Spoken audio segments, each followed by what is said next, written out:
Mm, mm. I need an adjective.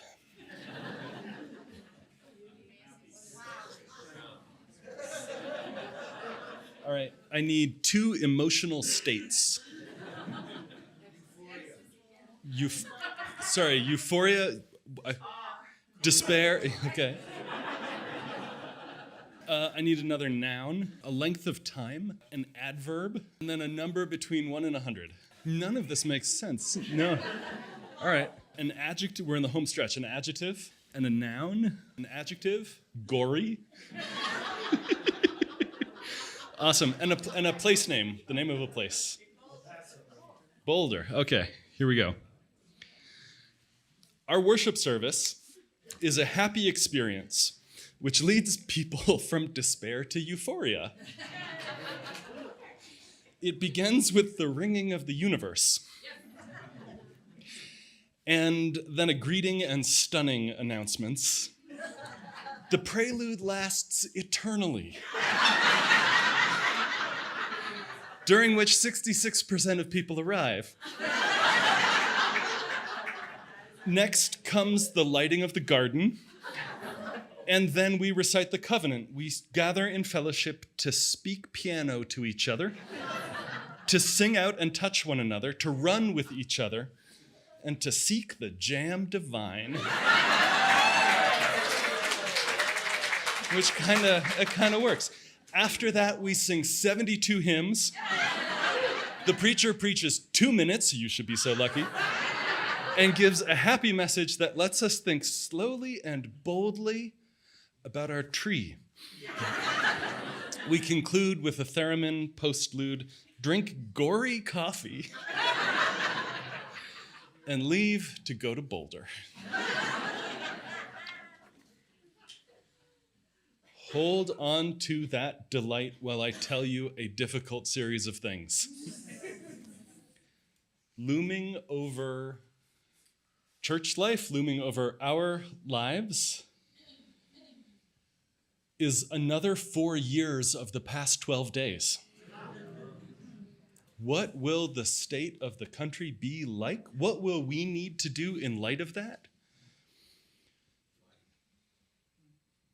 There is a flood and an overwhelm. Have you felt this in this last couple of weeks? A flood, an overwhelm, an incomprehensibility of so many things happening constantly. And it's easy to get depressed and disheartened and overwhelmed by what am I to do? What are we to do?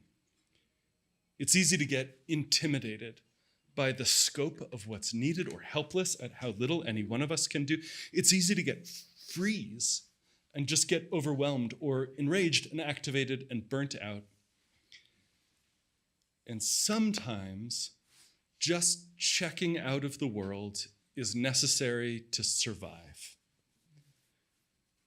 But I want to suggest that that sort of checking out doesn't actually restore you. Here's a turn, but it's coming back again. The European ground squirrel. Think of a smaller, skinnier prairie dog. You can actually, all animals can be an analogy to prairie dog. I am a taller, less hairy prairie dog.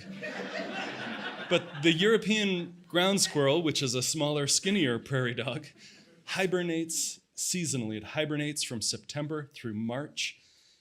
And during this hibernation period, they periodically wake up in order to go to sleep. Hibernation is a survival strategy. It slows down your metabolism, it lowers the body temperature, heart beats really slow.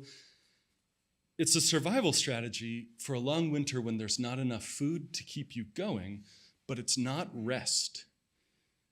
Hibernation doesn't heal and organize and consolidate the way sleep does.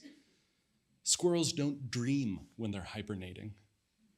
So these ground squirrels, they wake up and they warm up and they immediately go to sleep, utterly exhausted from hibernating.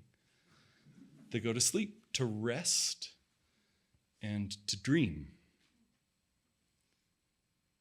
Sometimes just checking out of the world is a survival strategy that you need to employ. That's okay. but I don't know that it heals you or restores you. And part of our work together is to rest and heal and restore ourselves and to dream together. Laughter's part of that. A lot more so when it's a whole lot of us laughing together. Tears can heal too. A lot more so when it's a whole lot of us crying together. That's part of the work of a worship service, to hold the whole of our lives, to celebrate all of it, the silly along with the serious. Our worship service is a happy experience which leads from despair to euphoria. Laughter can put the world back in perspective again sometimes, remind us that we're all human. Humor points to realities and absurdities. But most of all, like the media critic Marshall McLuhan says, we shape our tools and thereafter our tools shape us. And a sense of humor is like that too. A sense of humor is like that. Tell absurd jokes and you'll start seeing absurdity everywhere. Why does a chicken coop have 2 doors? Yeah, if it had 4 doors, it would be a sedan. What's orange? What's orange and sounds like a parrot? Yeah, carrot.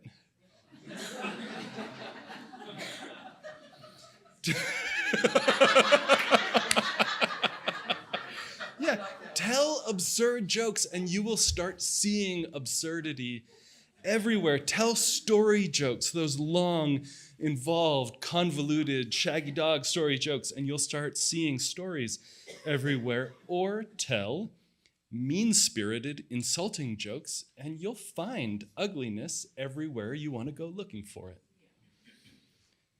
We shape our tools, and thereafter they shape us.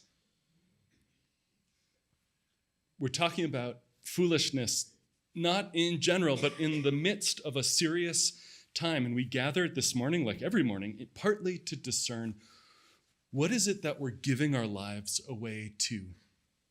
What is it that we're spending our hours on, and therefore our lives? What are we going to invest that in? Emma Goldman, a century ago, said, "If I can't dance, I don't want to be part of your revolution."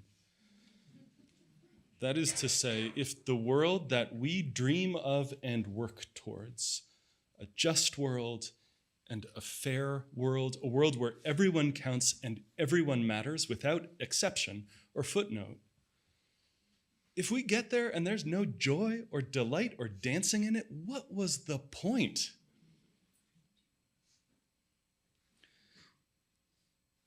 There's a hymn in our hymnal with a wonderful typo in it. A lovely, subtle typo. This is number 311 in the silver hymnal. Let it be a dance. And we're not singing it because with Francisco here, why would we do anything but sing with him? Also, the chorus of Let It Be a Dance is infuriatingly catchy. I wrote this days ago, and it is still bouncing through my head, so I'm not going to inflict that. But it's too good a story to pass up, even if we don't sing it. It's this sort of spoken word folk song with catchy chorus. Let it be a dance we do. May I have this dance with you through the good times and the bad times.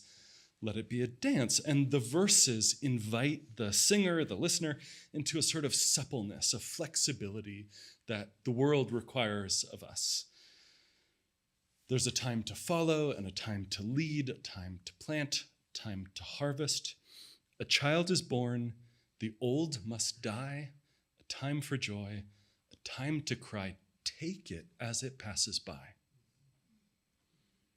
And I love that sensibility that we are a people who see and name and reckon with the complexity of this life, the way that pain and joy are woven together, the way that our own histories, individually and collectively, are never simple stories of clear winners and losers, the way that each one of us is called to embrace the fullness of a life that inevitably involves brokenness.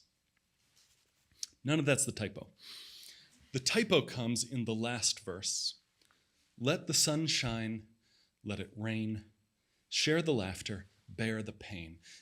And in the hymnal, it's bear the pain. B-E-A-R. Toughen up, man up, hold it together, muscle through it. This is going to be hard, but don't complain.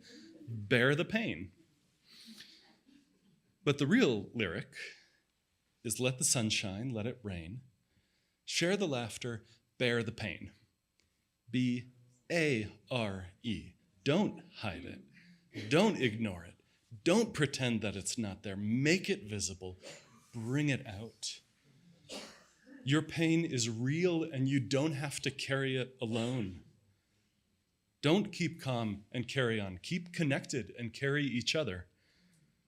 Let the sun shine, let it rain, and gather in a house like this to laugh and cry together, because the world floods and overwhelms and the news is a whiteout blizzard where it's easy to get lost. And in this long, cold season, it may be that you need to hibernate a little while. That's okay. But the hibernation won't heal you, and it probably won't recharge you.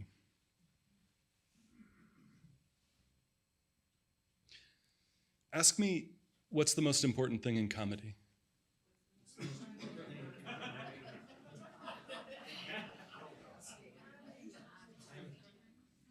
Timing. We are serious people who worry rightly about justice and power and climate change and rising hate and political power used against democracy itself. And there is no shortage of difficult realities.